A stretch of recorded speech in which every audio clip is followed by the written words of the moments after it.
কুত্তির বাচ্চি শালি দেখিস না আমার কামিজের বোতাম নেই লাগাচ্ছেন কেন আরে কুত্তির বাচ্চি আপনি মাকে মারবে না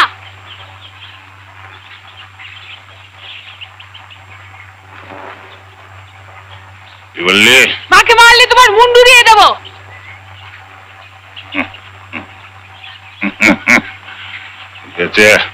ঠিক আছে তুই কুত্তার বাচ্চা আমার কাছে পয়সা চাইবি না তোর ছেলে তোকে খাওয়াবে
আরো রাখছে কিনা আনো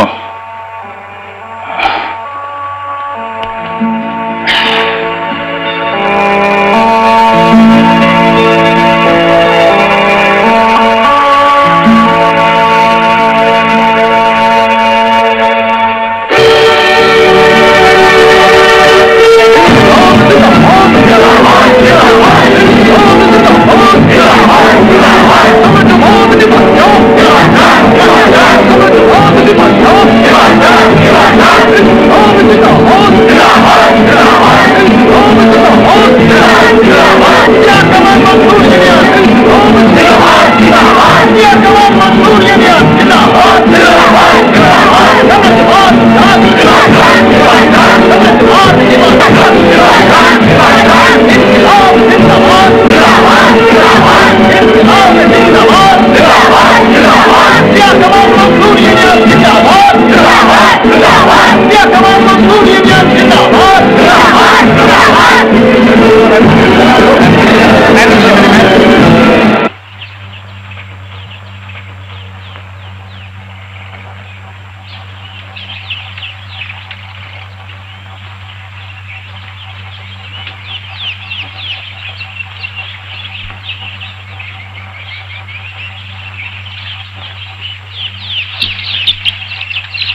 কিছু বলবে?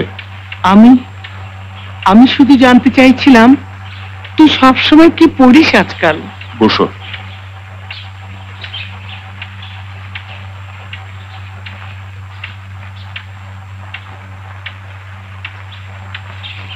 এইসব বইয়ে লেখা আছে মজদুরদের কথা, কেন আমরা গরিব, কে আমাদের শোষণ করছে, আর এখন দেশের যে অবস্থা তাতে চা বাগানে এই বই দেখলে ওরা আমায় জেলে পুরে দেবে। কেঁদো না।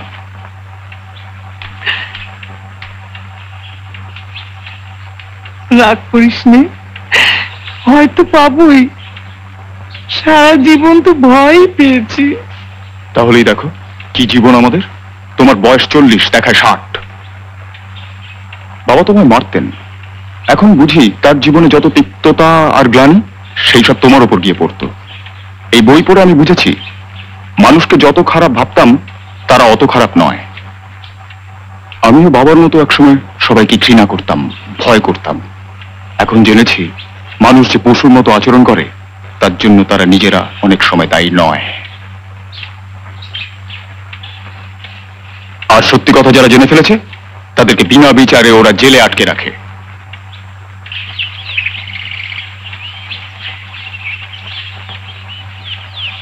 এসব কথা আমাকে না বললেই বোধহয় ভালো করতিস। সাবধানে থাকিস। আর কি বলবো, দিনকে দিন কেমন রোগা হয়ে যাচ্ছিস। যা ভালো বুঝিস কর, আমি বাধা দেব না।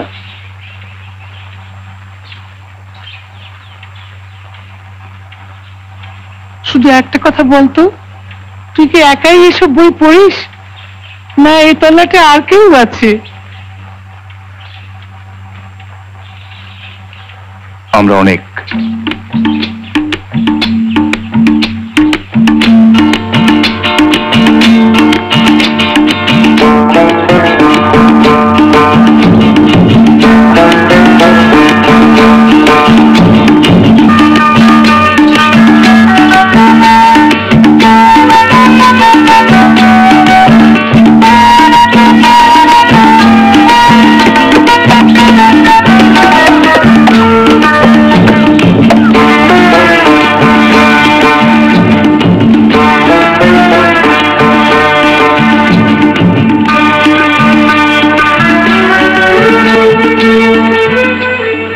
প্রদীপ ঘরে আছে? আসুন, বসতে বলেছে।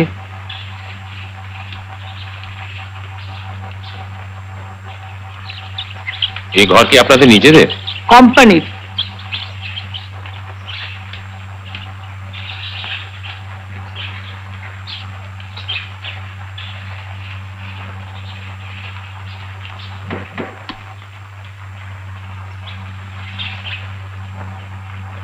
মাগো, তোমার কপালে ওভাবে মারলো কে?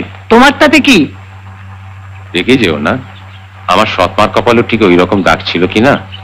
একবারটা মুচি তাকে মেরেছিল। আমার সৎমা আর মুচি একসঙ্গে থাকতো, কি মারই মারত, মদ খেত আর মারত, ভয়ই কাঁদতাম। তুমি তো নেপালি নও, উচ্চারণ শুনেই বুঝতে পারছি। সিকিমের লোক, পদম দর্জি। হ্যাঁ,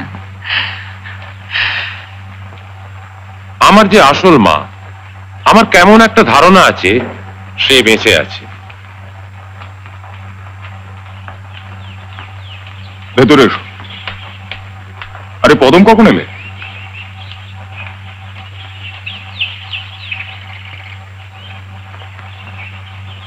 ওই ভেদ প্রসাদ ছোকরা এখানে কেন? ওরা লোহার, নিচু জাত। তাছাড়া ওর বাপ ডাকি চোর। আমি জানতে চাই মজদুরের জীবন কেমন হওয়া উচিত। কেমন ছিল সেটা আমার জানবার কোনো দরকার। হ্যাঁ, কি করে দুমুঠো খাবার জোগাড় করা যায় তাই বলুন। আমরা কি শুধু পেট ভরাবার জন্য লড়ছি? যারা আমাদের বুকে পা দিয়ে দাঁড়িয়ে আছে তাদের বুঝিয়ে দিতে হবে আমরা সব জানি, সব বুঝি। শুধু শুধু দুমুঠো ভাত নয়, দুটো পয়সা নয়। আমরা পশু নই যে খেতে পেলেই সন্তুষ্ট থাকবো। আমরা আমরা মানুষের মতো বাঁচতে চাই। যারা আমাদের শোষণ করে, বিদ্যায় বুদ্ধিতে তাদের ছাড়িয়ে যেতে হবে। লড়াই করার বদলে বই খুলে বসলে আমরা অনাহারে মরব। রুদ্রস্তর লোহা করে গলিয়ে লোহা তৈরিতেই এই সূচনা। বর্ণলিপির আবিষ্কার এবং লিখিত বিবরণে তা ব্যবহারের মাধ্যমে সভ্য যুগের উৎক্রান্তি। আমরা আগেই লক্ষ্য করেছি এসব পড়ে কি হবে? শ্রমিকদের জীবনে কেন এত শোষণ আর বঞ্চনা সেটা বুঝতে হলে আমাদের ইতিহাস পড়তে হবে। হ্যাঁ, পড় মা, পড় পড়। কি বললে? না, বলছিলাম পড়তে চাইলে পড়বে না কেন? পড়া বন্ধ করার অধিকার কারণ নেই। আগেই লক্ষ্য করেছি যে এই স্তরটি শুধুমাত্র পূর্ব গোলার্ধে জাতিগুলি স্বাধীনভাবে অতিক্রম করেছে। উৎপাদনশীল সব স্তরগুলি সমষ্টিকে ছাড়িয়ে গিয়েছে। বীর যুগের গ্রিকরা, রোম প্রতিষ্ঠা কিছু পূর্বে ইটালি উপজাতিগুলি, ট্যাসিটাসের সমকালীন জার্মানরা এবং ভাইকিং যুগের নরমানরা এই স্তরের অন্তর্গত। সর্বোপরি এই সময় সর্বপ্রথম আমরা পশুচালিত লোহার ফলওয়ালা লাঙল দেখতে পাই, যে জন্য ব্যাপক চাষবাস বা ভূমিকর্ষণ সম্ভবপর এবং তদবস্থায় জীবনোপকরণের পরিমাণ কার্যত অফুরান হয়ে ওঠে। এই সঙ্গে আমরা দেখতে পাই যে বন জঙ্গল সাফ করে তা কৃষি ও গোচারণের জমিতে পরিণত করা হচ্ছে, যা আবার লোহার কুঠার ও লোহার কোদাল ব্যতীত ব্যাপক আকারে করা অসম্ভব হতো।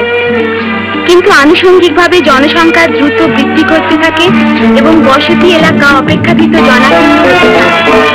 ভূমিকর্ষণের আগে নিতান্তই ব্যতিক্রম হিসেবে কেবল লাখ মাসের লোক একটি কেন্দ্রীয় নেতৃত্বে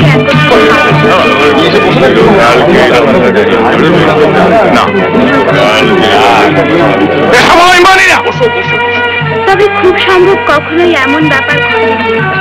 হোমেরের কাব্যে বিশেষত কি এগুলোতে তেল? যন্ত্রপাতি, ওরা কেউ মদ খায় না।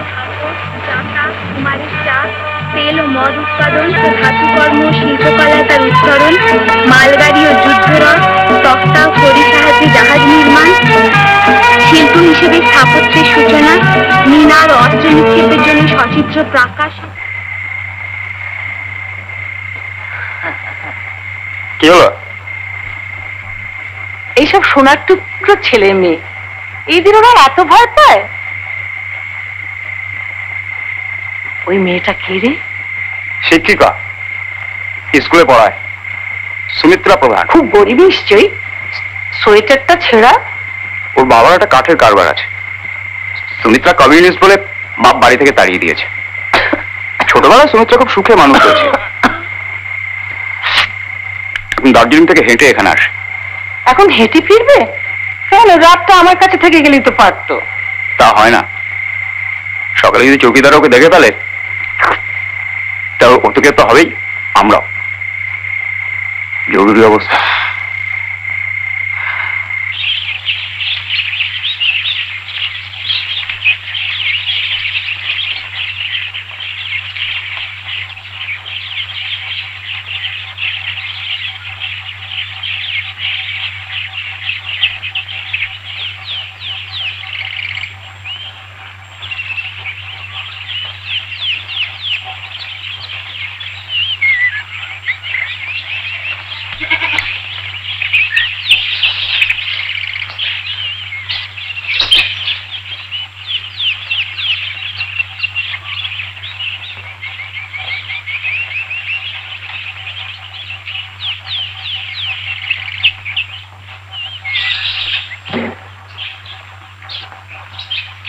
বুদ্ধিবসাদ লোহার, এ সারা চোর, এ বেটা চোর, আপনি মেরে আছিস কেন? বেরো।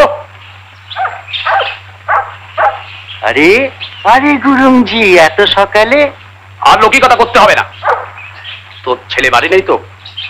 না, সে কমিউনিস্ট হয়ে গেছে, সে খবর রাখিস? সে হতে পারে না। সে মুখ্যু, কমিউনিস্ট কথাটা বানানি করতে পারে না। কথার উপর কথা বলিস না। আমি সব জানি। জরুরি অবস্থা জারি আছে, তাকে জেলে নিয়ে যাবে। আর তুই বেটা দাগি চোর, তিনবার মেয়াদ খেটেছিস, আর একবার খাটার ইচ্ছে হয়েছে? হুজুর, চাপ!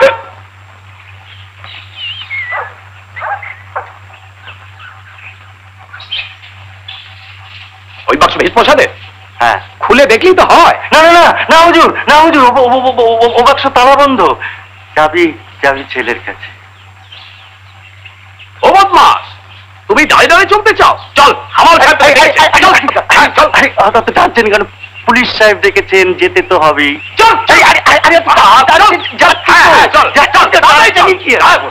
যাচ্ছি তো। সালাম সাহেব, সালাম ম্যানেজার সাহেব, চোরটাকে ধরে এনেছি। সালাম সাহেব। বুদ্ধিপত লোহার, এসব কি শুনছি? হুজুর, হুজুর কি শুনেছেন সেটা না বললে আমি কি করি? সালাম সাহেব। কমিউনিস্টদের বিনা বিচারে আটক করা হয়। মিসা মিসা, তোমার ছেলেকেও ধরবো। হুজুর, হুজুর বেদপ্রসাদ কমিউনিস্ট হলে আমি জানতাম সবচেয়ে আগে। এখানে কারুর ঘরে আবার কমিউনিস্টদের জমায়েত শুরু হয়েছে? কি কথা হয়? কার ঘর সেটা? কে কে আসে সেখানে? আর পুরো রিপোর্ট চাই 7 দিনের মধ্যে, নইলে তোমার বিরুদ্ধে যে চুরির অভিযোগটা আমি চাপা দিয়ে রেখেছি, ওই যে বিজন বাড়ির মুখিয়া সাহেবের বাড়ির গয়না এবং ঘড়ি চুরির কেসটা, সেটা আবার চালু করবে। এবারে 3 বছরের জন্য ঘানি টানতে যাবে।